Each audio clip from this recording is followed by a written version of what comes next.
Hello everyone, आज का topic है GERD की डायग्नोसिस और ट्रीटमेंट। इससे पहले मैंने पिछली वीडियो में GERD के बारे में, उसके साइन एंड सिम्टम्स के बारे में डिस्कशन की थी। सो बेसिकली GERD एक डिज़ीज़ है जिसमें ये एक रिफ्लेक्स की डिज़ीज़ है, जिसमें आपका जब लोअर इसोफेजियल स्फिंक्टर जो है वो लूज़ हो जाए, वो प्रॉपरली क्लोज ना हो या प्रॉपरली कॉन्ट्रैक्ट ना हो, स्पेशली आफ्टर मील्स।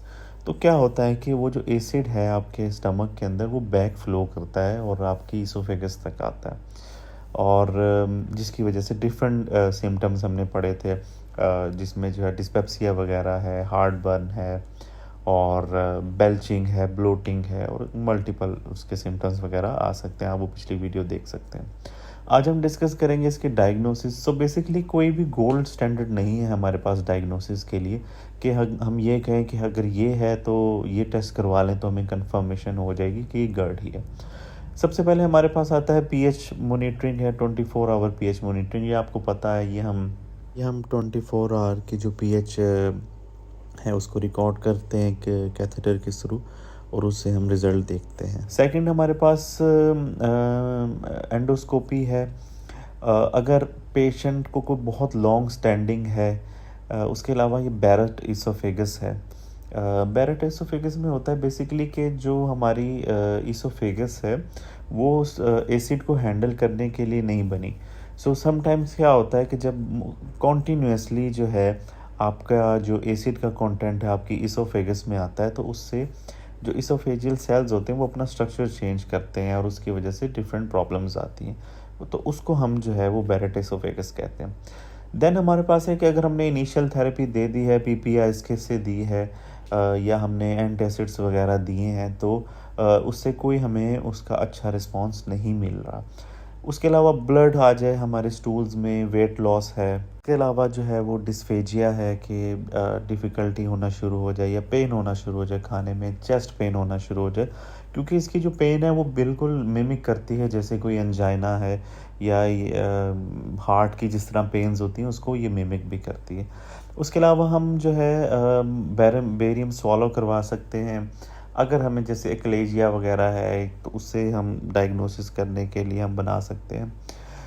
उसके अलावा जो है मैनोमेट्री है, उससे हम एसोफेजियल की जो है कॉन्ट्रैक्शंस वगैरह को देख सकते हैं। ये सब डायग्नोसिस में आता है GERD की।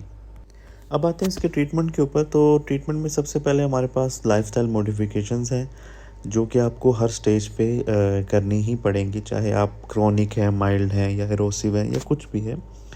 और क्योंकि मुझे भी थोड़ा सा इशू रहा है तो ये काफ़ी हेल्पफुल है। अगर आप अपना कैफ़ीन इंटेक कम कर लें, लेट नाइट मील्स को कम करें, चॉकलेट्स, अल्कोहल इसको अवॉइड करें, बेड एलिवेशन वगैरह, वेट लॉस करें, अगर ओबेसिटी है, ये भी एक बहुत बड़ा फैक्टर है, तो इसके सिम्टम्स बहुत हद तक आपके कंट्रोल में हो जाएंगे। इन केस माइल्ड है तो उसके लिए हम गेविस्कॉन सिरप है, एंटासिड है, हम वो देते हैं। अगर क्रोनिक है, लॉन्ग टर्म हो रहा है, तो हम साथ साथ H2 ब्लॉकर या फिर पीपीआई स्टार्ट करवा सकते हैं, जो कि अराउंड 8 वीक्स के लिए इनिशियली देते हैं, और उसके बाद फिर उसको कंटिन्यूएशन या डिसकंटिन्यूएशन वो डिपेंड करती है।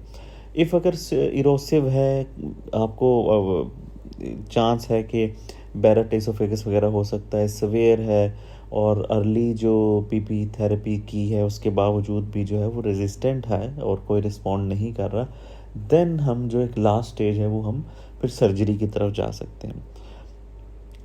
सर्जरी में हमारे पास बेसिकली फंडोप्लिकेशन होती है, जिसमें कि बेसिकली आपका जो फंडस है उसको रैप्ड किया जाता है इसोफेगस के अराउंड, और उसको कफ कर दिया जाता है वहाँ पे। ये कंप्लीट भी हो सकती है जिसको निसन फंडोप्लिकेशन कहते हैं, और पार्शल हो सकती है जिसमें अराउंड 180 डिग्री या 270 डिग्री तक उसको किया जाता है। और ये एक लास्ट रिज़ॉर्ट है जब कुछ भी बाकी सारे प्रोसीजर्स या सारी मेडिकेशंस जो हैं वो हेल्प आउट ना कर रही हूँ। और इसका जो एक हमें कॉम्प्लिकेशन इसकी आती है वो गैस ब्लोट सिंड्रोम है, क्योंकि अब जो हमारा लोअर इसोफेजियल स्फिंक्टर है वो बहुत ज़्यादा कॉन्स्ट्रिक्ट सा हो गया है। सो एयर को बेल्च करना या डकार मारना वो अब उतना इजी नहीं है। सो जो मोस्टली जो एयर होगी वो थ्रू जो है जिसको हम कहते हैं इंटेस्टाइन ही पास करेगी, तो इस वजह से पेशेंट को गैस जो है वो पेट में फील होगी।